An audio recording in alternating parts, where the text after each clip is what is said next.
Hello, everybody, and welcome to Hardcore Heroes Otherside. How are you guys doing today? I'm doing pretty good. I'm feeling okay. A bit on the weather. The temperature spiked a bit recently. Again? Weren't you sick last week? I'm not sick. Just feeling the weather. I was used to it being cold outside, and now suddenly it's 15 degrees Celsius outside. Quick math. I know what that is. Translate that for me, Neal. Plus 32, 59 degrees. How pleasant. That's A little that's chilly, nice. but quite nice. I wouldn't call The 50. problem is the air is pretty moist, so it's unpleasant. I can see if if there's no wind at all. So Yeah. Yeah. Well, what have you guys been up to? What's been going on in your lives? I really only have two things. I've been doing a lot of reading. I made a lot of progress in the Wheel of Time. Been working on that. I'm about like 2/3 of the way done with the first book, but there's 14, so it's going to be a while. And then I'm kind of conflicted because on the one hand, I've heard the second book is much more well regarded by fans of the series, but on the other hand, I only have like a mass market paperback copy of the second book, whereas it's an amazing leather-bound copy for the first one. Ooh. It's like Ooh. it just doesn't feel like it's falling apart when I read it. Like I close it, I'm That's like, a it's huge ass book. yeah, it's big. It's amazing. I'm talking like thickness. It's Oh, yeah. It's Wheel of about Time 600. series is large. I guess. Yeah, the mass market ones are they're smaller books. They're about 800 pages a piece. But then aside from that, I've been learning Crusader Kings 2. And by learning Crusader Kings 2, I mean watching YouTube videos and pages and pages of notes to mark down game mechanics and keep them in my head. So Wow. yeah, it's complicated, but it seems like it'd be your thing, Neal. I think you should probably look into that at some point. You know, I have heard such wonderful things about the Wheel of Time series, but I've never actually taken a look at it. But it's one of those things that I really should, I feel. So what I was told was the first book is pretty standard fantasy affair, and then with the second book, it starts to branch out a little bit and get a bit more unique and its own thing. And when I get to the second book, I'll let you know on that one. Right now, all I can say is that it's pretty fun, except for the fact that the three main characters are so fucking stupid. Mostly Matt. He's like the king of all morons. But Rand's a bit of an idiot, but it never really comes back to bite them in the ass. And Perrin's not really dumb, I guess. He's just a bit brick-headed sometimes. But that's like a character trait of them, right? It's not just bad writing or bad storytelling. It's like they're a bunch of kids who grew up in the country who don't know anything about the world. That's fair. And apparently they all go through character development. Because I was complaining about how I wish Matt would just stop existing. My friend was like, it's okay, he goes through a little known thing called character development, and he becomes pretty cool after a while. So yeah. okay. Very cool. What about you, Kine? First of all, chat is full of children. Oh, he said moist. Oh my god. Everyone. Okay, quite a lot actually has been going on my week. On Monday, I was in Hamburg for my interview on the acting school. Starting in April, I am a student there. Very cool. Nice. Been looking for a place to live, or rather a room in an apartment. Two places replied me already, and one seems really nice with a nice other someone who also lived there, who is renting the room. On that, I played a interesting little game. It's called Stories: The Path of Destinies. Highly recommend it. It's a bit like choose your own adventure with a bit of you could say God of War or Arkham Asylum style combat in between, and with some a little bit of ability upgrading and something. But the story is quite interesting. I don't want to say too much, but like I said, it's a choose your own adventure game, but with a nice twist that makes it quite replayable. And the story is a mix between Princess Bride and meets anthropomorphic animal fantasy. It's So a furry princess bride? Kinda. Furries are ruining everything. Not the story of Princess Bride, but it goes in that kind of feeling. Right. It's kind of just silly in the end, or quite heartbreaking.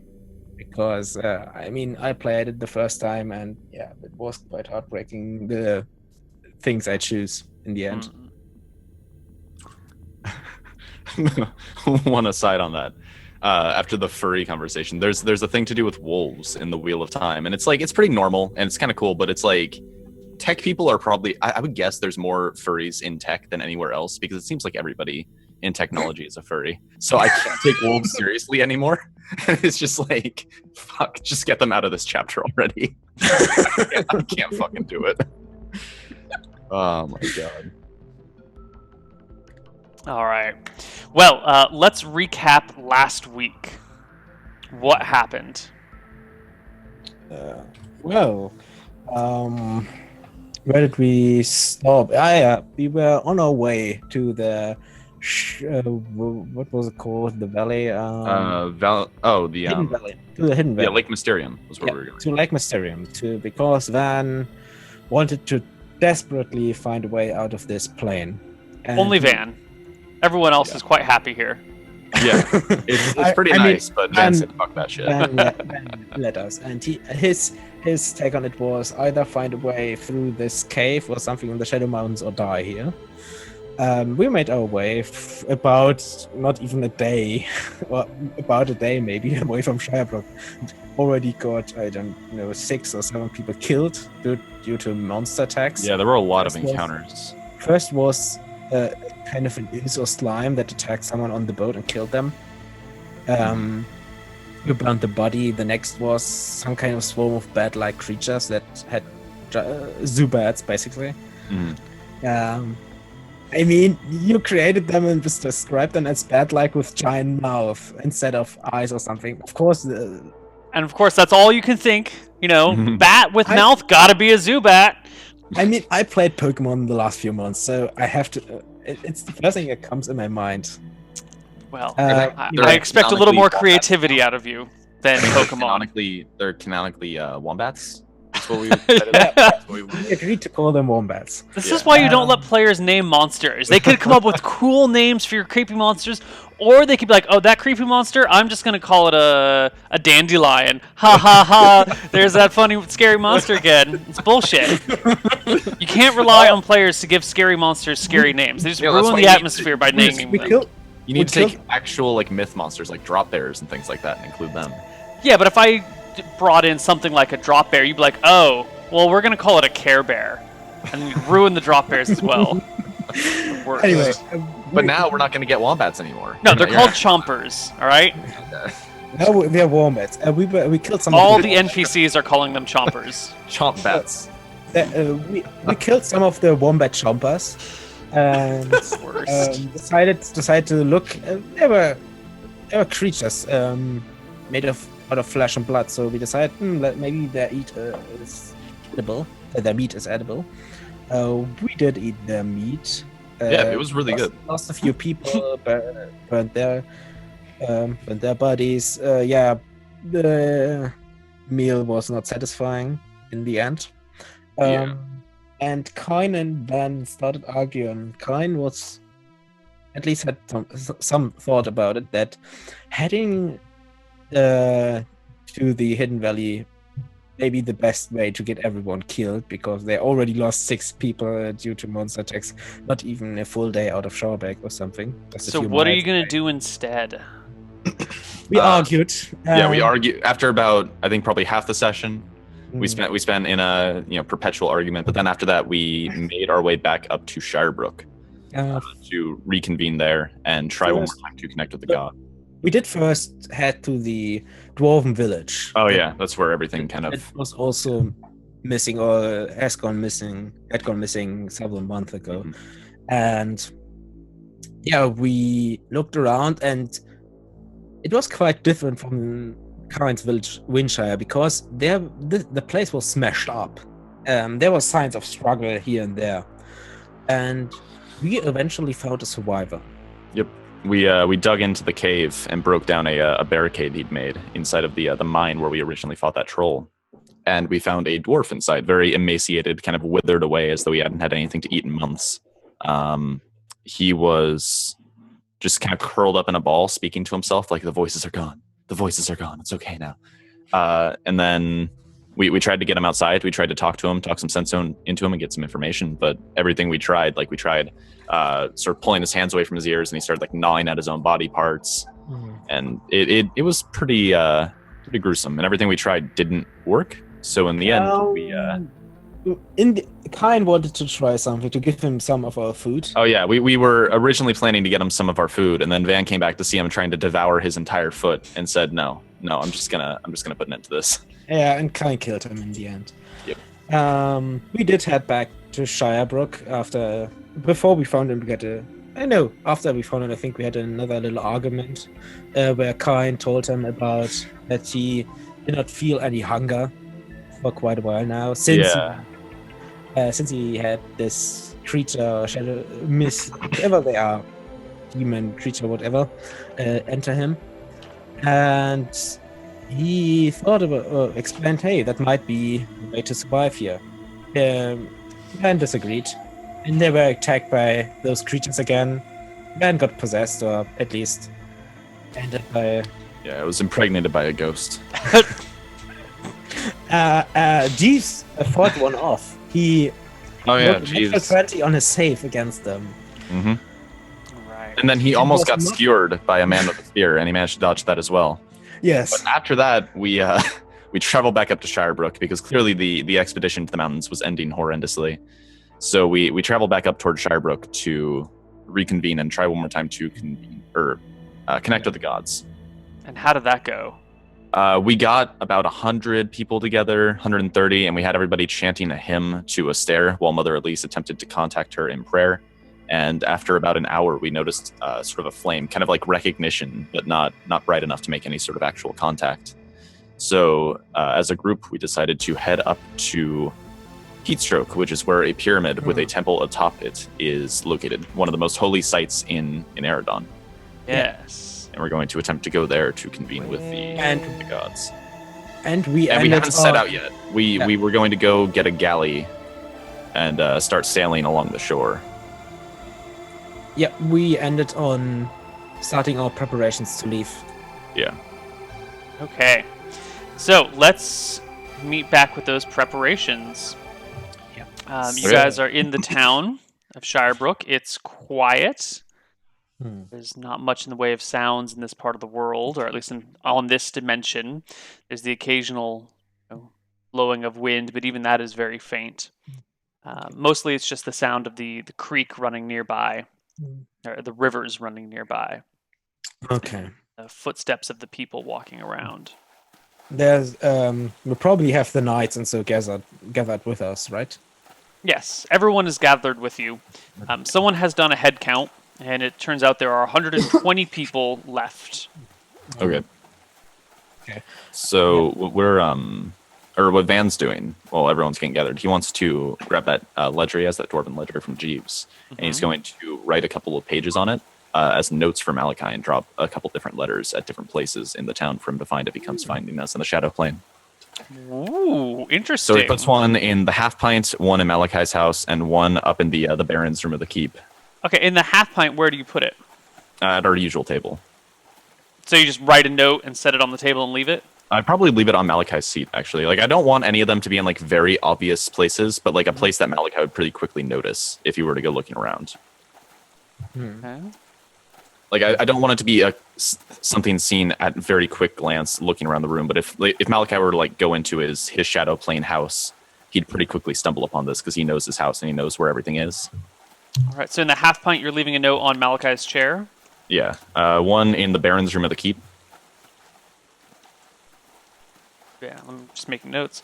Baron's room of the keep. Where in the Baron's room? On the bed. Okay. And then one in Malachi's house. Where in the house? So I don't actually know what Malachi's house is like. Some kind of, like, where does Malachi do his studies? I think he's got like a one-room house. Okay. So you've got like a So I'd bed probably and find some like a counter place where space. Malachi does his studies, and I'd leave a note there. Okay. Wait, you couldn't open the door before. That's true. So, Neal, am I still unable to open the door? Or was that a mistake on your part? So you do head back to open the door, and it does open this time easily. Okay. Okay. I'm not going to say whether that was a mistake or whether that was intentional. I want you guys to puzzle out the differences because there are strange things happening here. Sure. So I'm gonna go leave a note in Malachi's kind of like his studying area. Okay. And they all say that we're heading up to Heatstroke, and then he can find us in the holiest site in Eridon. Okay. Just we're heading up to Heatstroke. You can find us in the holy site of Arizona. Okay. Up to Heatstroke. Find us in the.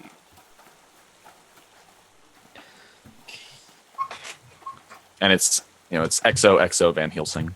The holiest site in Eridon? Yeah, I mean that's the holiest site that Mother Elise knows about, right? Right. And I imagine Van would probably know a fair amount, so it's Right, and between you guys, that is definitely the most holy place. Cool. A specific god might have a more holy place, like Cheese might have the holy place in the girls' bathroom in the Queen's section of the main keep in Stromheim. Right. But the general holiest place is Heatstroke. So somebody said it was never wizard locked. I just accidentally pulled instead of pushed the door last time. Yeah. While he is doing that, Kine will speak with the knights and will probably search several places in Shirebrook. The smiths, or the places where smiths were. Then the sheriff's office. I don't think there's any other place where weapons or armor might be. We will search those places for weapons and armor.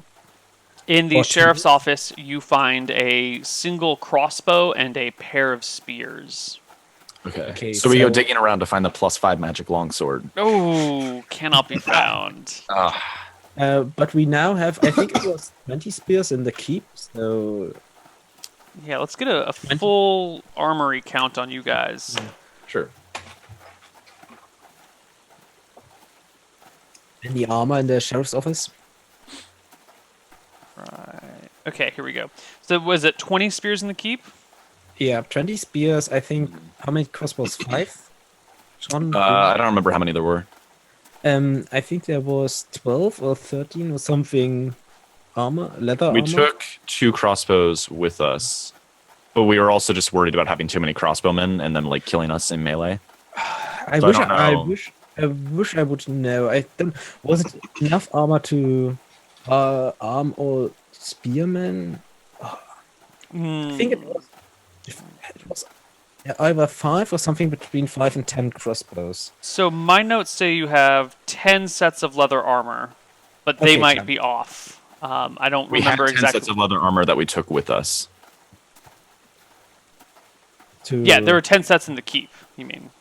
No, there were more than that. We didn't take all of the gear from the keep with us because we wanted to leave them defended back in the keep. Right, but I didn't think you manned everyone with leather armor, only the people with spears that you took with you. Right. Right, so you had the 3, 4, 5, 6, 7. So you had 8 sets of armor and spears, and then 2 crossbows and 2 regular people. And then some of them died. Crap, I wish we had taken notes at this a few days ago. Yeah, we had eight people with spears and armor, 2 crossbows. Yeah, so we had 10 armed people, and then we had 10 other people who were just like there. Who had sticks and torches or something. Okay, so we now have, 22 spears, 6 crossbows, I think, with a crossbow from the sheriff's office. 6 is on the low end, but it's probably fine. We don't want that many crossbowmen anyways. I'm worried that if we had a bunch of crossbowmen, they'd all just try and like fire into melee and kill us. I think it's 12 suits of armor. Sure. Let's just go with whatever you think sounds right, Neal. Okay. I don't remember personally. Neither do I. No armor in the sheriff's office. No armor in the sheriff's office. And the smith's shops? or smithies? Nope. No tools either.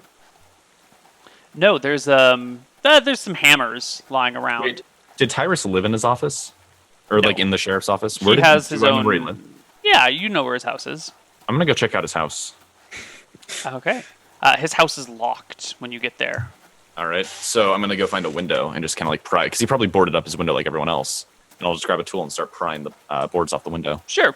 You don't have a problem forcefully entering Tyrus's house. Yeah, Um, I'm gonna go look around and see if there's any gear to be had. the room, because it's another single room domicile, is sparse. There's like a wardrobe, a bed, a table, like a bucket with some water in it, pillows and blankets, but there's nothing that would be a personal effect. It's almost like you're looking inside of a model home. Okay, Makes sense. sure. Then I'll head back out and reconvene with the group. Yeah, we would take any tool that you can also use as a weapon. So picks or hammers. Yeah, so that everyone can be reasonably equipped. I mean, I a guess we smith probably just hammer- we tell people like find something like Yeah. some sort of melee weapon that feels comfortable in your hand. Not necessarily a weapon, but something that you can use as one. Yeah, Yeah. I think most people are going to end up picking up clubs and Okay. quarter I mean, a stabs and that smith- sort of thing. A smith's hammer is pretty heavy, I think. So if you bash someone in the head with it, Yeah, I think we would use a smith's hammer as a war hammer, which is D4 plus 1, as opposed to a club, which is D6. Why are In war order hammers so bad? they're kind of shitty. Well, I think they have bonuses to pierce plate mail, and that's their. if you've ever been hit with a warhammer, those things are devastating. So it Yeah. makes- anyway, the book was written by some nerds. Poked Yeah, out nerds, 80s. Yeah, we know the spiel. Right. So instead of keeping track of all the different types of weapons, if it's okay with you guys, I'm going to track spears, crossbows, and then like hammers, clubs, all of that sort of thing. All I would those like ones. just put under like one weapon category. Yeah. And I'll let you guys I- decide if you want to do D6 for them, like they're all clubs, or D4 plus 1, like they're all warhammers. The average D6. damage is the same. It's just, warhammers have a I would- lower maximum and a higher minimum. I would say A little more D6 focused. because, I mean, I kind of like the D4 plus 1 because it's the higher minimum. I always plan around worst case scenario. That's why I tend to like 2D4 over D10. Like it's a Okay. slightly lower average, but you're less likely to roll terribly. if you want, yeah, okay, we can take D4 plus 1. Cool. Okay. All right, so clubs, hammers, and other things, we're just going to say everyone that doesn't have a spear or crossbow can find something. They can break a table leg, they can find break a branch off a tree, that sort can of we stuff. find any arrows? Just asking. There was a pile of 6 quarrels in the sheriff's office. How many quarrels did we say were in the keep? I don't know. I don't Oh, think God, you we said. didn't track these things. Fuck. Maybe you should just give any all crossbows. I would just max them out with ammo right now and then just have them track it from there. Yeah, so let's see. There are 6 crossbows. We're gonna say every crossbow just had like 5 quarrels with them. 5?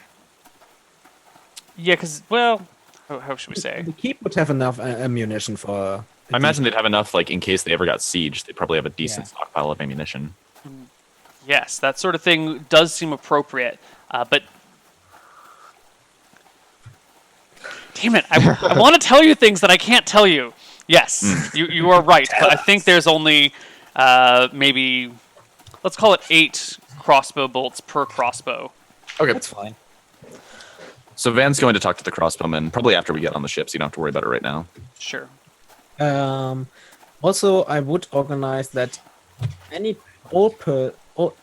everyone who was possessed or entered by one of those creatures has to wear some kind of cloth headband or armband, so we can identify Mark the them. possessed people so they can be seen easily. That includes Van and me, of course. Okay. If you guys And- volunteer to mark yourselves as well, everyone willingly goes along with this process. Wait, what is this? some kind of cloth armband or headband, so you can be noticed that you have one of those creatures in you. It's also because those people have to probably work the hardest on the ship. Sure, yeah. Van will suggest doing it around the arm, just putting one around like a bicep, and I'll put we'll find some like blue strips of cloth and just put blue ribbons around anyone who has it. I guess there's no color, but. And this is a personal thing. I will ask people to cut up some wood. So, and I will do this on the ship. I will start making on the ship to pass the time some simple spears made of wood that can be thrown. Okay. Simple wooden throwing spears. Yeah. Wait, like javelins or spears? Javelins, probably. From you. Okay. Probably javelins. But I will do that on the ship. Okay. Anything else?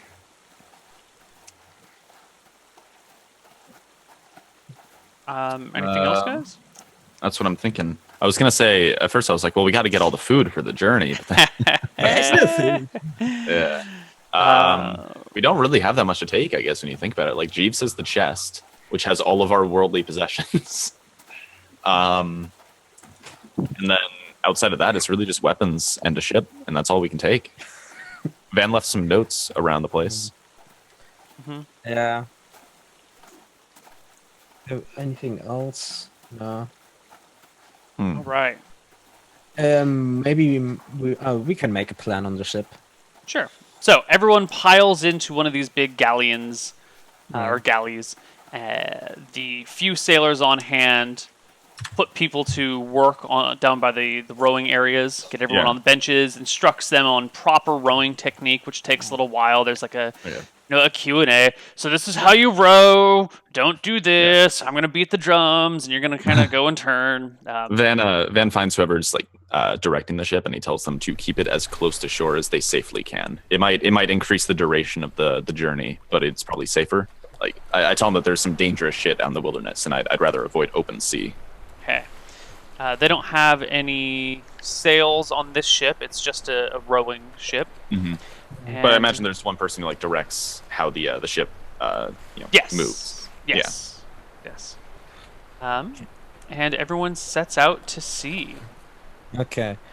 Anything you want to tell us before I do something? No. No? I have nothing to tell you as soon as you set out to the ocean.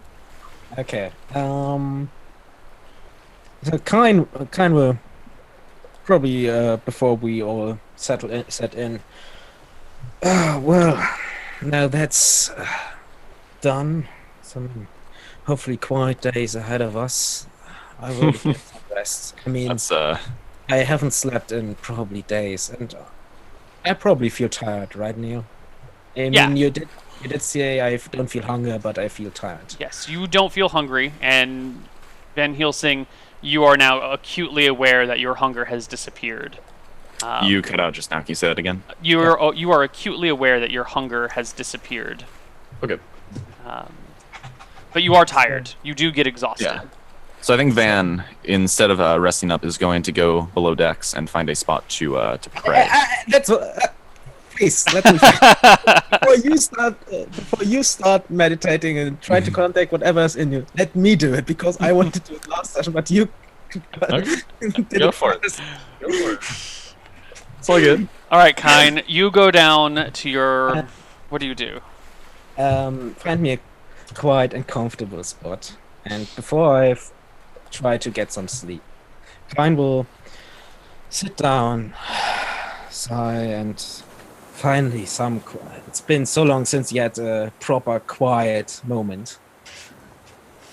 Get himself into the meditating position.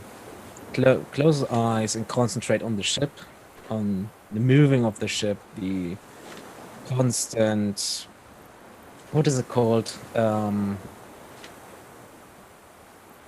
The constant movement of the ship. It's called, and sink into his thoughts and imagine a melody of a flute, and he visualized this melody and follows it deeper and deeper into the darkness of his own mind.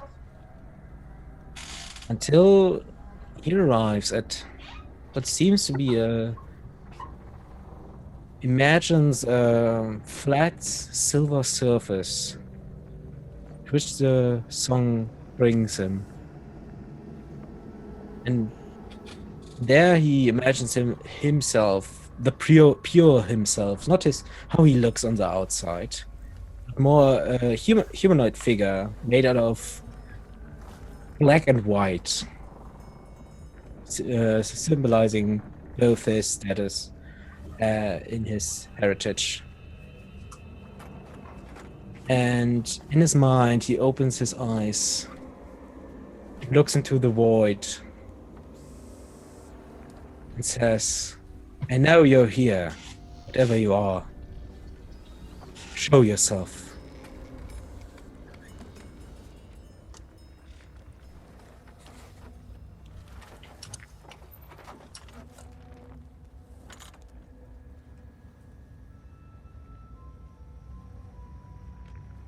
Very quiet.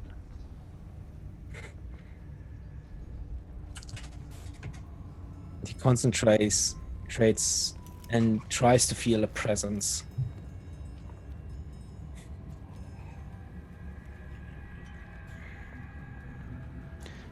There's a kind of a chill in the pit of your stomach. That's as far as a presence goes. So you're there. You understand me. Talk to me. Do I feel any difference? Mm-mm. So you can't communicate with me. You're there. Just know this, whatever you are. If your plans are to harm these people, to harm our world, I will not let you achieve this.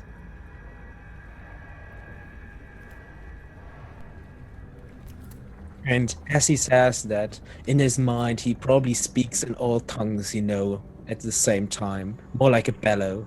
I can't scream right now, because... so he bellows in all tongues, in Dwarvish, in Common, in Giant.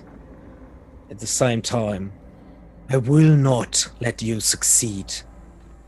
If your goal is to harm.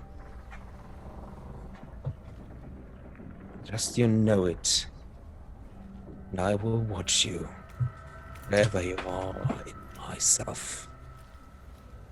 And your friends inside those people. And then he will probably drift off into sleep. Let this final message fade away. Okay. Van Helsing, I feel like you were going to do something. Van is going to try and pray to Cheese, and he's just going to keep going until somebody interrupts him. Okay. So you guys are... Kine eventually drifts off to sleep. Van Helsing finds as quiet of a spot as he can away from the drums of the ship, keeping the people in tow. The drums might help. Like, personally, as a person, white noise makes it very easy for me to concentrate on things. So as long as it's like rhythmic pounding, probably helps him even. Yeah, that's fine. That's a little marching band. I know. There's not a nice like galley. Dum dum dum Maybe... dum is what I was imagining. Yeah. The ship sound pad doesn't have anything like that. I think the combat one has war drums, which could be closer. Hmm. A little too intense, maybe. I mean, I'd say it's closer than the marching band. Yeah. You can always find things on YouTube. Oh, that's too much work. That's also where you get into copyright territory pretty quickly. Yeah, this is perfect. Yeah. All right.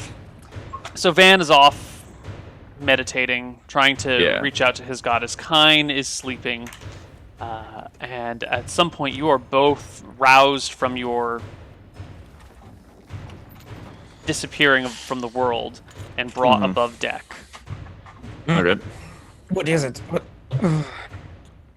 One of the sailors brings you to Mother Elise, who's standing on the bow of the ship. The drums are still going in the background. and she points to the shore. You see that you are a few miles out of Shirebrook. Maybe, if we're looking at the map, maybe like 5 or 6 miles. You know, you're right around where this nub is. And she says, "Look." Just points to the shore. What do you see? And Van looks out to see if he can spot it with his own eyes. We've been rowing for 4 hours. And we're only a few miles from Shirebrook. We keep rowing, and we keep rowing. But we're not moving. We've tried going along the shore and going further out to sea, but it's... For every step we make forward, we slide one back. Neal, has there been any rain since we got to this plane? No. And now that you're thinking about it, there's also not been any anomalies in the weather.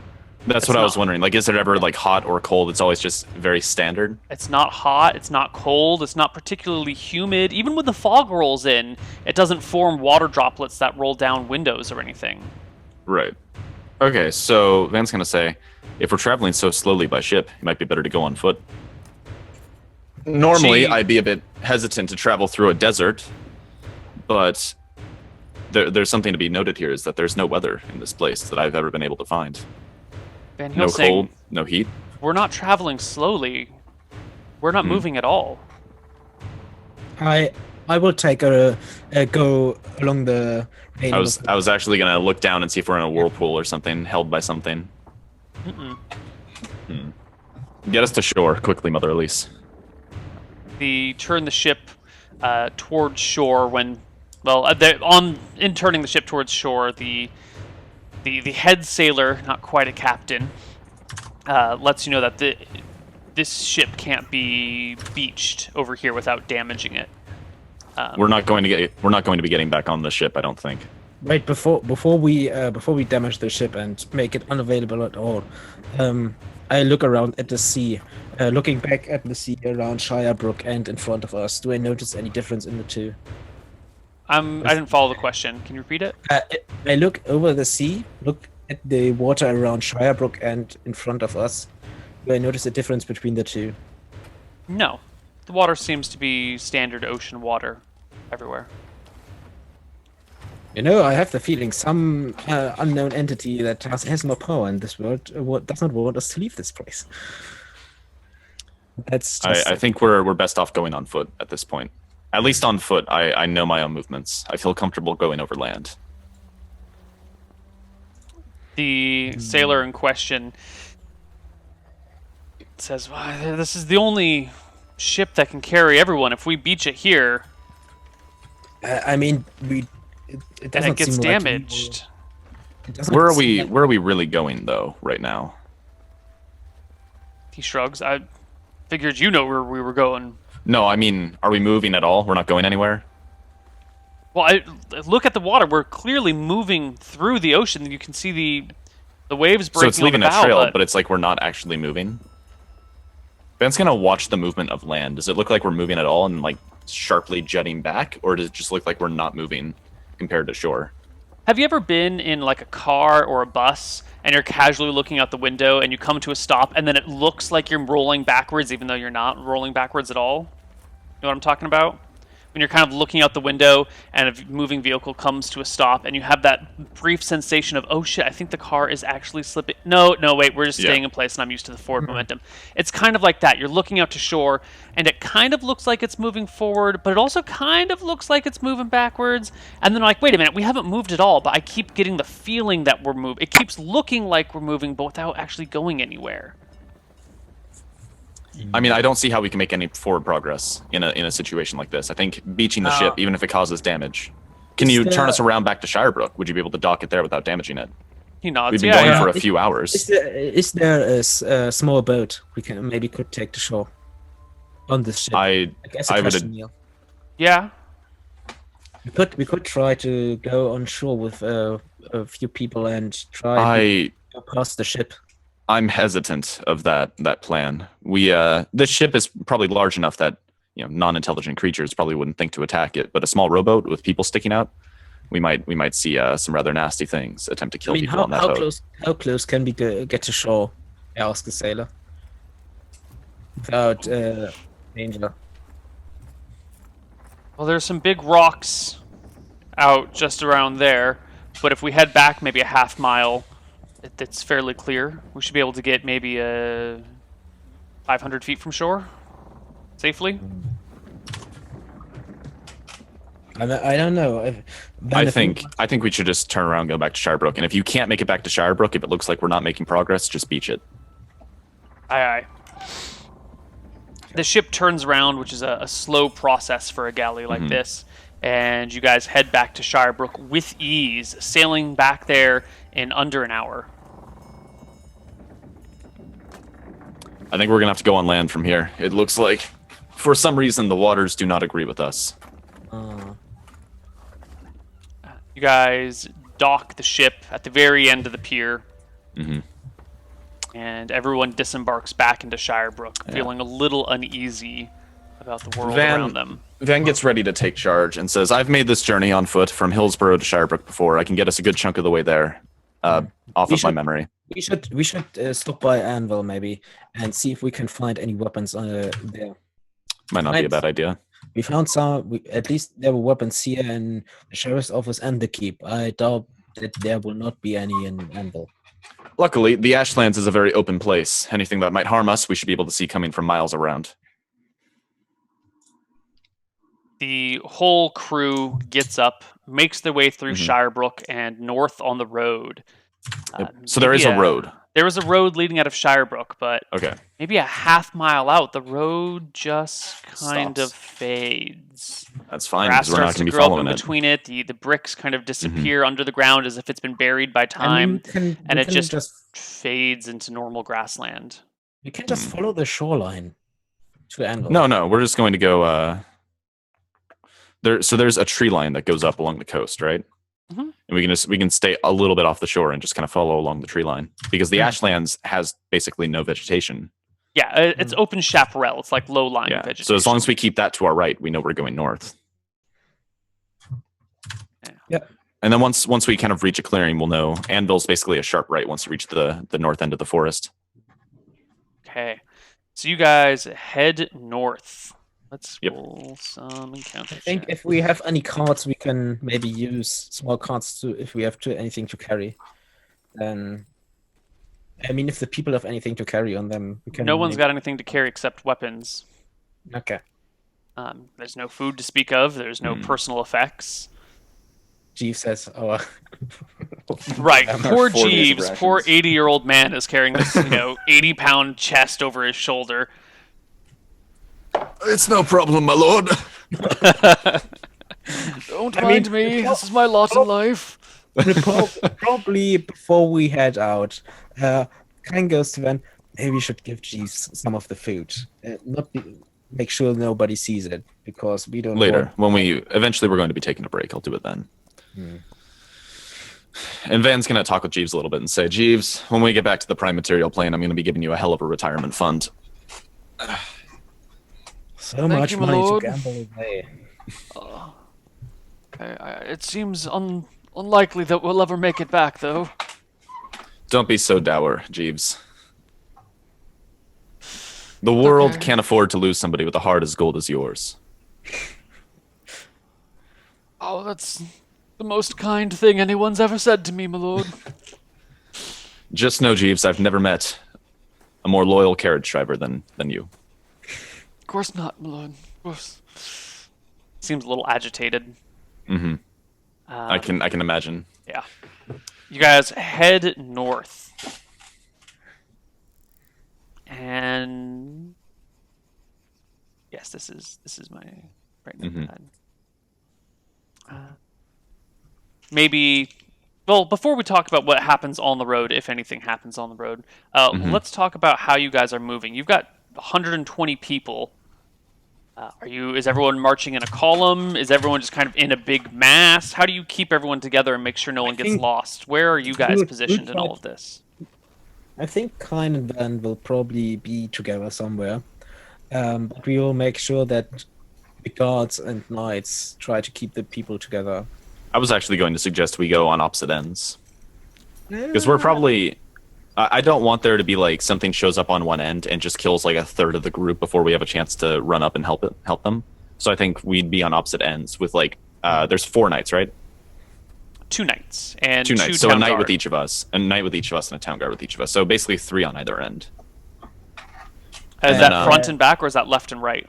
Front and back, and then I was gonna have them like spread out, so it's kind of like Van and Kine are kind of in the middle of this group, and then like the town guard off to his left, kind of in the corner of this group, and then the knight off to the right, and then kind of the same thing for Kine. So it's kind of like they're boxed in.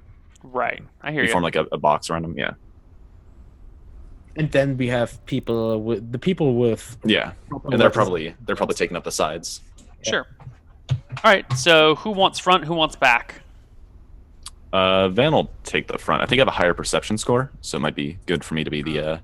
Yeah, maybe you should then go into the back if you have a higher perception score. I mean, Sure. Why it's not? less Either likely to way. notice something coming from behind. That's true. than, The Ashlands is really open, right, Neal? Very open. Okay, then yeah, I'll take the back, since I guess the only case where you'd really need a high perception is if something's sneaking up on you. Lord Dicky Kugler takes the front. He's the knight with Kine. And Breda takes the back with Van Helsing. Julius goes with Breda and Van Helsing, and Ethel goes with Lord Dicky Kugler and That's not Kine. worth Mother Elise. Mother Elise is in the middle. Oh, Neal, you would love Crusader Kings too. if you can make names like Dicky Kugler, that game was made for you. It's a fantastic NPC name. I don't know what you're talking about. All right. You guys proceed through the open area north of Shirebrook, making it all the way to the edge of the Ashlands, where the... Hold on, you said that we were heading north of Shirebrook during this time? Yes. Okay, Van actually wants to haul people really fast and get a small group to go grab some barrels of water. Because that was one thing I just forgot about. We probably want to bring water with us. We can. Because people die of thirst much quicker than starvation. Yeah. And I thought we were already pretty far north, so I was like, shit, I guess we'll wait till we reach Anvil. But if we're just like heading out of Shirebrook at this Sure. point, then You Van can will just stop. grab a few people to go get some barrels and fill it up with water. Yeah, we can take them on carts. There Yeah. are many barrels around town for firefighting purposes, and they can be freshened up with river water instead of water that's been sitting for a while. It'll take hours, but I don't think time is fine. much of a concern for you guys. I mean, we're making a massive journey up to Heatstroke at this point. It's not like a couple of hours is going to make the difference. Right. So a we'll few get the water, and we'll have people who aren't armed, kind of like wheeling it in the wagons, Sure. and they can take shifts. They can sort that on their own. Wagons here. Like just a push cart, like things like that. Right. I carts. don't think you come across any push carts. I I think you think look last- around Shirebrook and it's devoid of push carts or wagons or anything that you would use to haul. There are things missing from this town. We that ought to took be one here. last time. Yeah, we had them. We had one when we went to Kynes Village. Well, then I clearly fucked up that one. That one was a mistake. Not that the door locking was fine. Push carts are a mistake. I guess there's one push cart All somehow. right, so we lit up some water on that cart. Yeah, and I think other people can just roll barrels on their And sides. also, Yeah. people are probably wineskins or something. They can. Yeah, and we can have people And like if we want and somebody I- to carry it, we can just fill it up halfway and then have like a half full barrel. And So it's I like can full weight. during the journey, if we make stops, I can try to find some water nearby, some creeks. So But yeah, I just want to make sure people aren't going to die in like 3 days from thirst. That's a good measure to make. So you've got people rolling barrels of water. You've got this one mysterious cart, the only cart in all of Shirebrook that you've loaded up with a few barrels that is being pulled. Thank God for that head mistake. north. Yeah. Why don't we actually? you said that things people had on them went with them to the Shadow Realm. Maybe somebody was like pushing a cart through the town square when it all Ooh, happened. there we go. That's it. Someone was pushing Yep. a cart through town square. Thanks, Van. Yep. You guys make it north of Shirebrook. You make it through the grasslands there, north of that little coastal wood. It's not thick enough to even have a name of its own, and make it to the edge of the Ashlands. Out here, it's just low-lying chaparral, nothing more than 3 feet tall, except for maybe the occasional thing that comes up to 4 feet tall. But it's wide open area. We just follow the tree line this Yep. way. It's not hard to get lost. No, it's very difficult to get lost out here. You can see the coastline on one side with the trees there and openness everywhere else. So Yeah, so we just keep that to our right so we know we're going north. and you guys will stop every so often for resting. You're going to be moving fairly slowly because you're pushing these barrels, and then you have this large group of people, and large groups just move more slowly than small groups. And you've got a lot of civilians with you, including some children and some elderly. And so it is slow going. But why don't we take a break right now before you guys get into too much trouble? And when we come back, we'll see what happens in the Ashlands. See you guys on the other side. Bye-bye.